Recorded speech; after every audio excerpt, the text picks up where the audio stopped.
اللہ تعالیٰ نے جو گھر کا مرد ہے اس کو قوام بنایا ہے. الرجال قوامون، آپ چوکیدار ہیں، آپ نگران ہیں.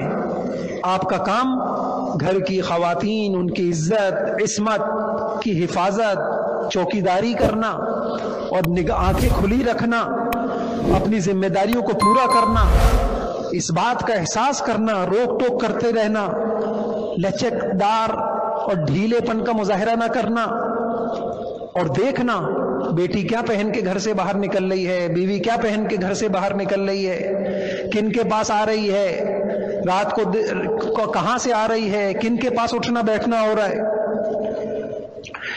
یہ جب کوئی معاشرہ یہ چیز چھوڑ دیتا ہے تو اس معاشرے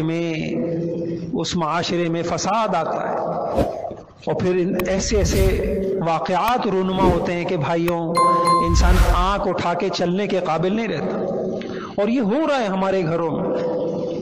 جو نوجوان بچے بچیاں توبہ کرتے ہیں، آپ پوچھیے اللہ والوں سے آ کے ان کی کہانیاں پوچھیں، اور اگر آپ کا نوجوانوں کی محفلوں میں بیٹھنا ہو آپ ان سے ان کی کہانیاں سنیں تو اندازہ ہو جائے گا کہ ہم اچھے گھرانوں کے لوگ کس سطح تک، کس پست سطح تک پہنچ چکے. میں تو یہاں ممبر پہ بیٹھ کے وہ باتیں بول بھی نہیں سکتا، لیکن یہ چیزیں آتی ہیں، دارالفتاؤں میں آتی ہیں. جب انسان توبہ کر لیتا ہے، ندامت ہوتی ہے، تو پھر وہ بتاتا ہے، اور یہ چیزیں جو ہے اللہ والوں کے پاس آتی ہیں.